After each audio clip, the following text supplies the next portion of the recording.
here we go. Back on the track again, eh? I don't know whether I'm going to touch any of this up there. I'll probably work around in there. But I want to try and get that moon looking right.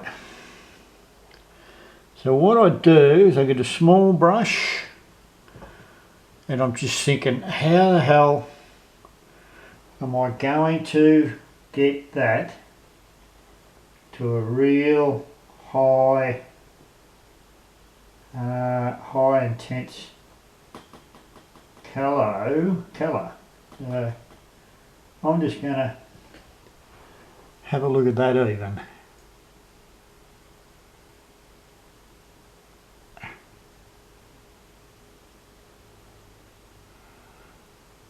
Because the moon is not white just yet.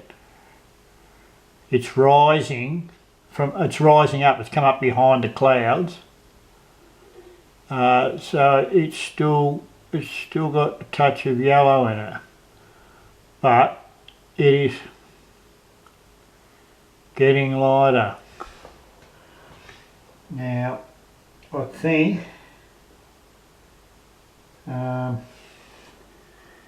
if I was to put a little bit of white around that and just leave a little shadow around the moon,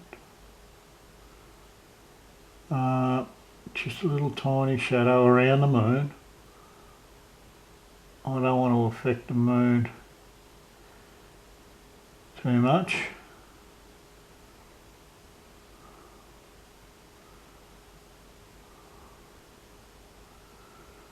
Yeah. I think we might have a little bit of music, eh? What do you reckon? And try and get a bit of music going. I reckon if we go up one, we can go up to about there.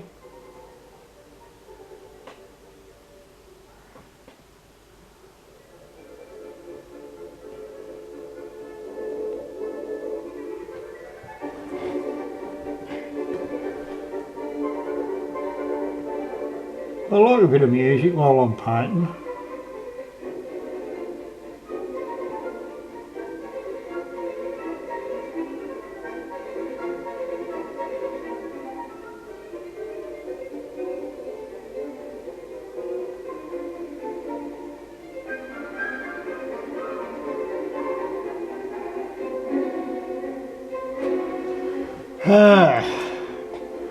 And I reckon some of this cloud area here needs to be nearly pitched to pure white, actually, just to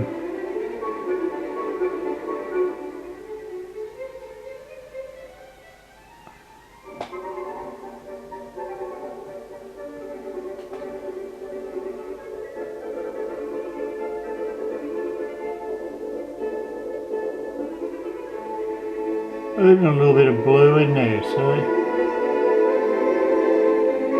Whoa, look out. God, they're going to get me.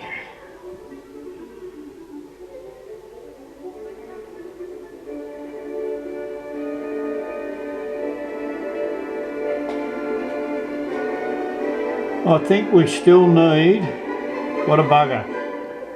I still need to go a little bit.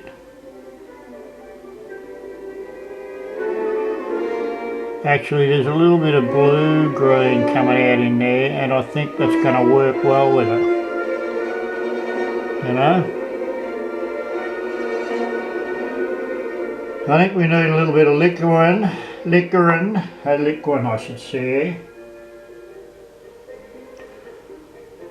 Oh, I don't want to get it too runny, but I think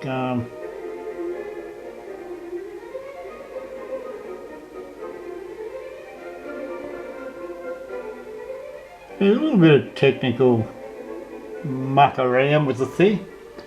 It's just trying to get the moon to sparkle a bit, you know.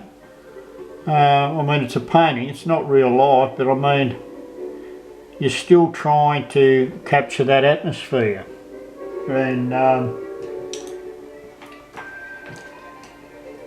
we need that, little bit of paper toweling, get rid of that. And get rid of that bit of oil. I want to just get in there and smirk that out, see? Just smudging and playing around with, once you've got your paint at the right sort of texture, you can mould it around a bit, and you can sort of work with your paint, and that's the idea of painting anyhow, you know, is trying to get that working with your paint. I just think I can just see it looking magic already. Now I've got to put the man in the moon, of course. How's that? I've got to put the man in the moon yet, but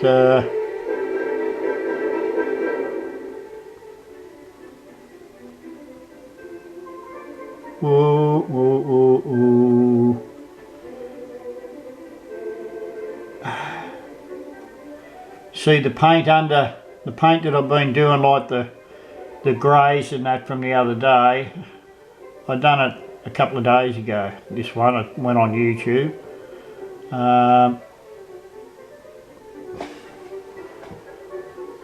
The paint is dried enough now that it's not smudging.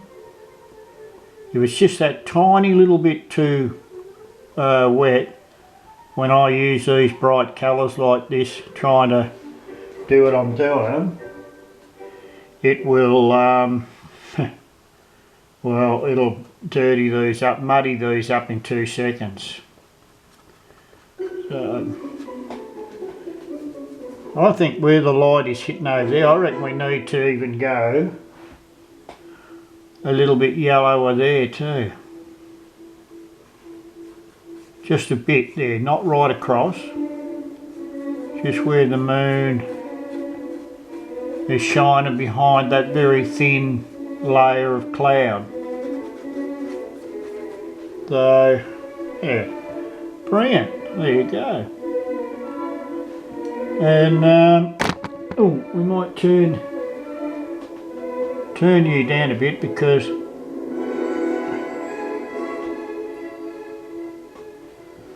I don't want to drive people insane listening to the music if they don't like it. I just like it, I don't know. It gives me a bit of drama and a little bit of, I don't know what you bloody call it, but anyhow, it helps me with my painting, that's for sure. You know, it just relaxes you. And it can probably take you into that mood of, you know, fear and unpredictability and whatever, you know. So I'd like to see a picture with the man in the moon, because I know the man in the moon, I don't know. I don't want it to be looking stupid, but I want to have the man in the moon, you know, so.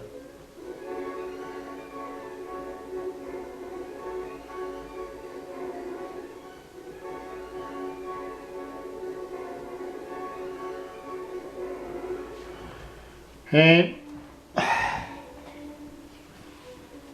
what we do is we just tint that in between there.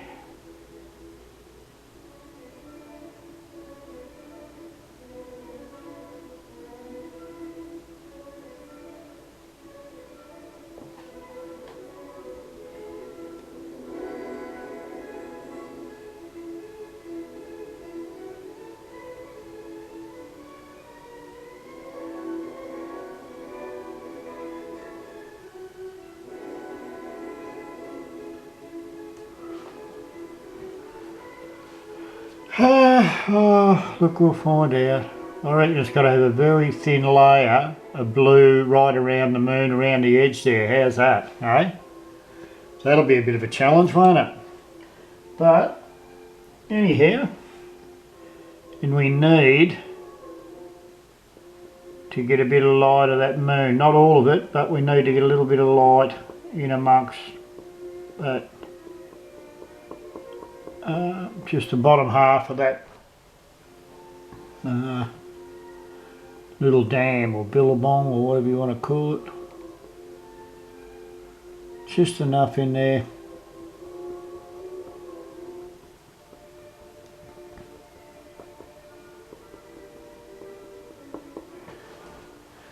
And then we'll just have a bit of blue in there probably.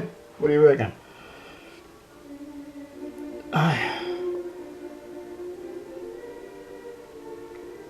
Ooh.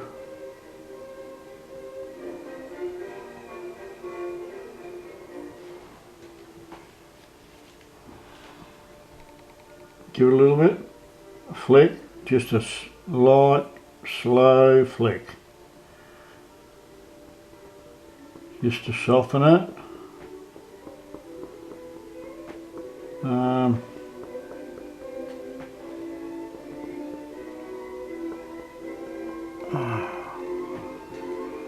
Right, now these trees, I hope that's going for you. I hope that light's not destroying that, but anyhow, we'll keep heading in that the direction we need to head in. Put that one down, I'll get a little pointy brush, because we need to get a little bit of dark stuff going there, a little bit of, what? Beryllium, is it? Beryllium. Beryllium. I don't know.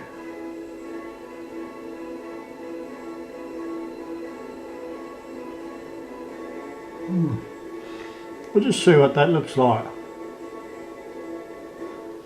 No, we don't want that. We might even put a little bit of that oxide stuff in it. What is it?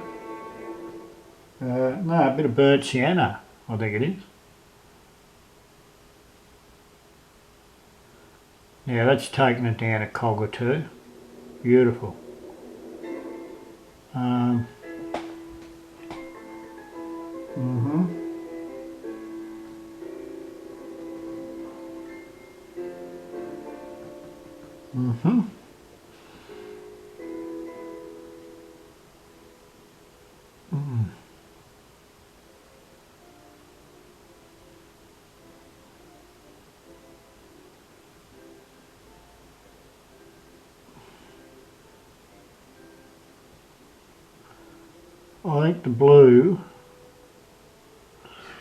I think the blue grey sits nice with it.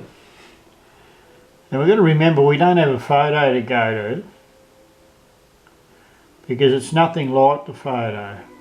The photo was just the thing that set off that response.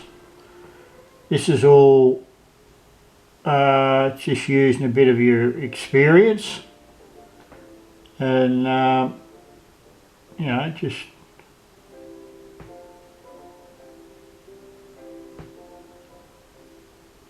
trying to work a few colours out. I'm liking the quality of that light change, I know that. That's great.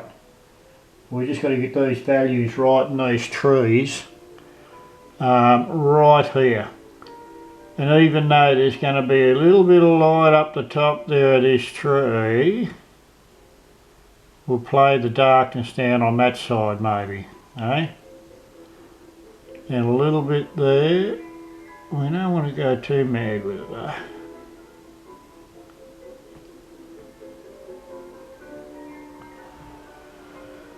Oh yeah, meow, yes, oh yes, oh yes. There we go. Get a little bit more ultramarine in there.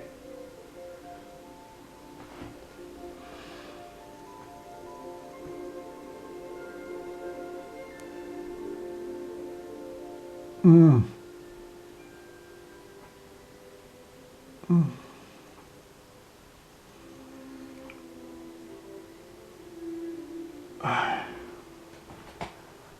don't know. You see what, well, while I'm doing that,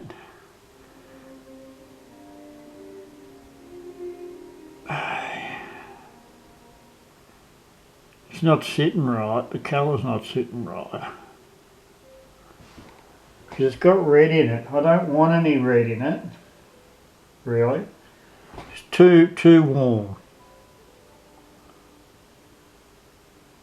Huh?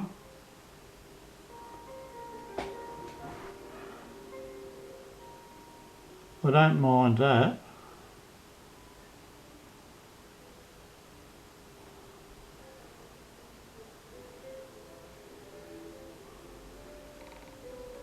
Okay, I don't mind that.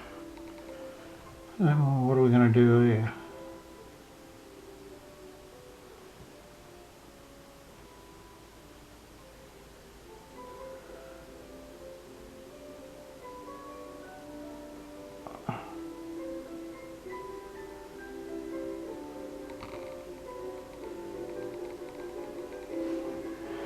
There you go, could be little open bits of bark. So I wonder what a little bit of lamp black will do right there. That can show me that it's got a little hollow in there or something, and that might have a little hollow there. Let's put a little hollow there. Huh? How's that? And then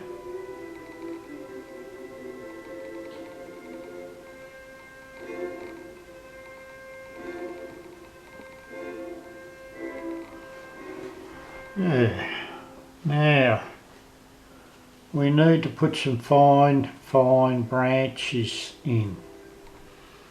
I don't really want to do it with that brush, it's too big.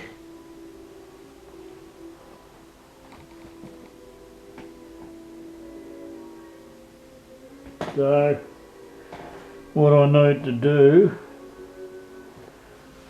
is find a very fine brush. And I did have one here somewhere in the distance. Here we are. I don't even know what I'll be able to do a fine one with this. I really don't. I'm going to lose that. All my brushes are just falling out of that tin. I'll leave them there. Put a little bit of liquid on there. We'll make a very thin I don't know.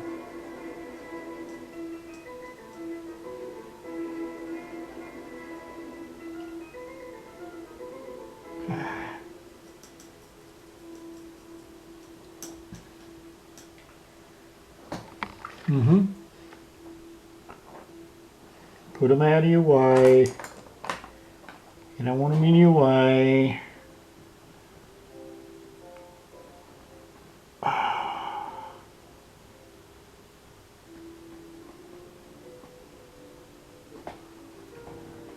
Needs to be darker.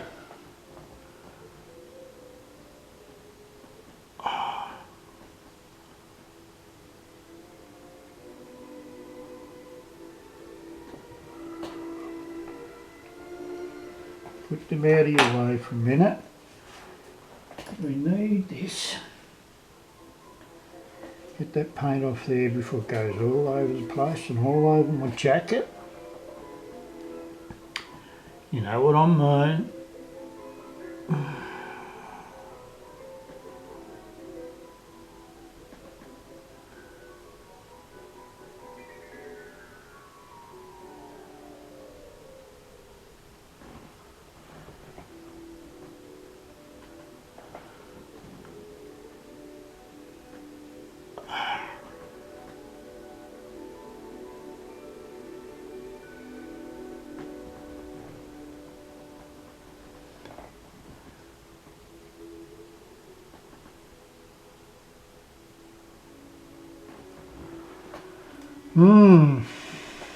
I've got to get some nice branch structure in here, and this takes a bit of working out and a bit of time. Because I want them to be just the right thickness. I don't want them to be too thick, and I don't want them to be too thin in places. You know.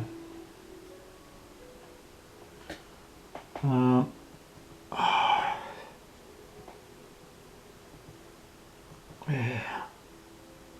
No, that didn't do any good either. You've got to be careful.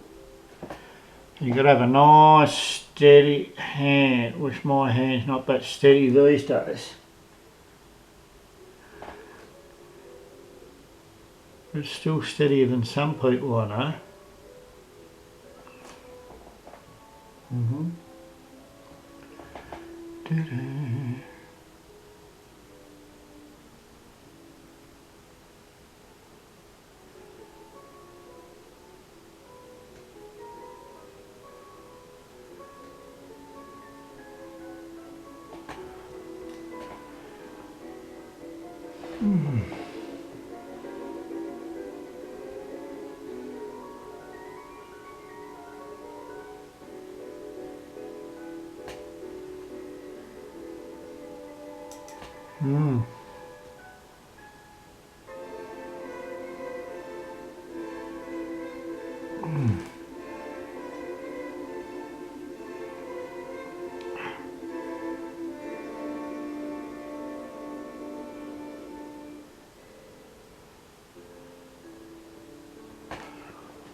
Right.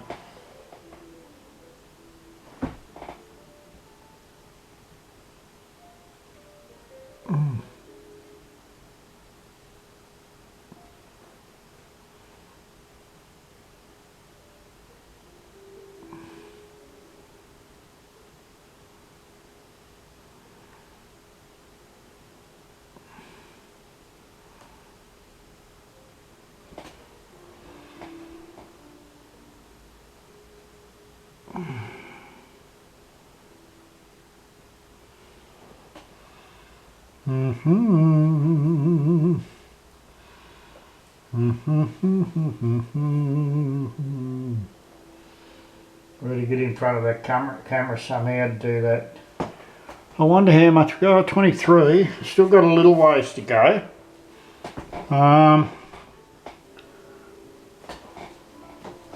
Maybe I can use the stick here and lean that over there.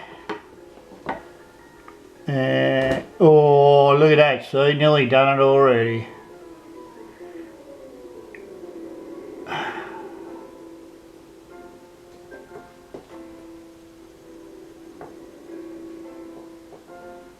put a little lid over the top of the liquid, and that lasts me for a day or two, so without it going off.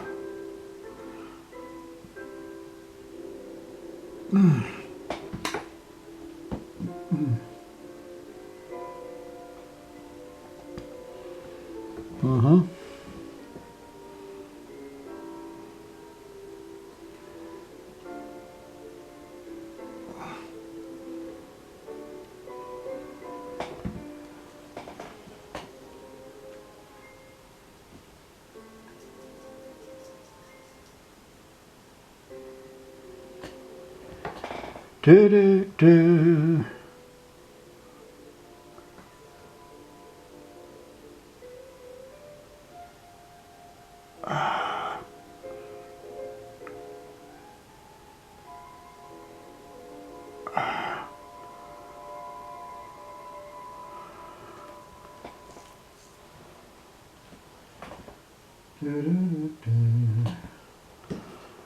Yeah, I know.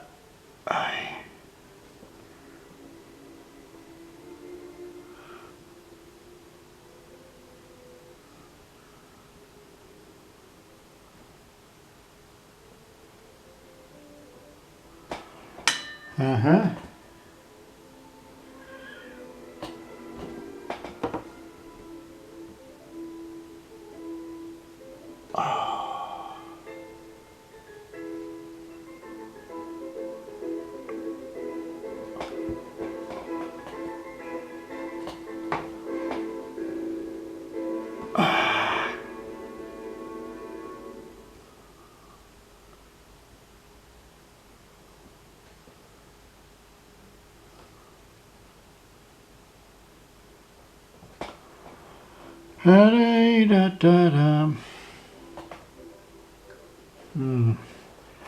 Must be getting pretty close.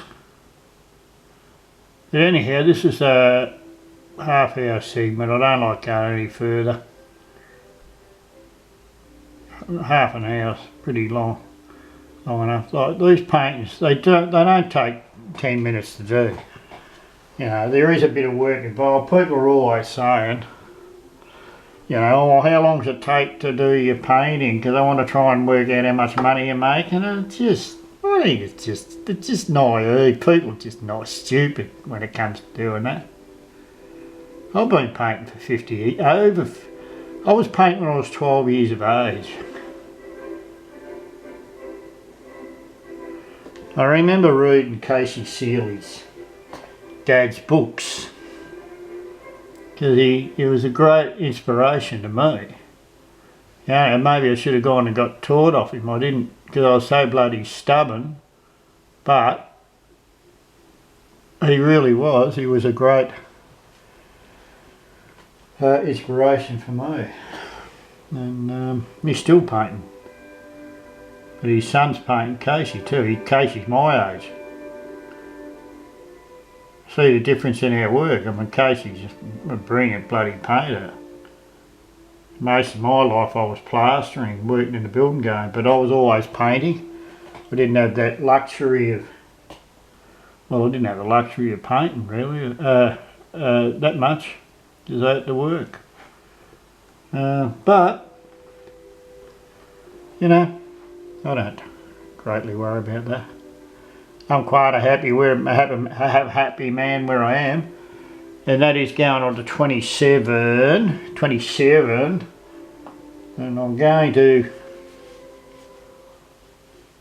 you know, I'm so bloody happy just the way it's coming up. It doesn't have to be a masterpiece. It's just got to read what it is, what it's about. The time. It's about, you know, it's about a moonlit night. And without getting too complicated, without being too complicated, I think it's working out quite nice. You know, so like I say, when I finish the lightning and the sunset one and the moonlit night one and the Beechworth Bakery, I'll show you what they look like in a frame. And you know, like this size painting I sell down the Beechworth Bakery for $150. Mind you, I make my frames, and you know, if you've got to make your frame, if you had to buy your frames, you'd be probably paying a bit more than that, because you know, it's just expensive. And I don't like that.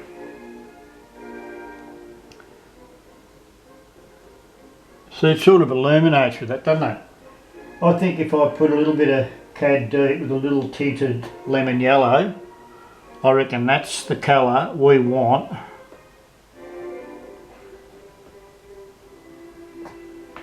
Only a little bit more lemony or a little bit more white, one or the other.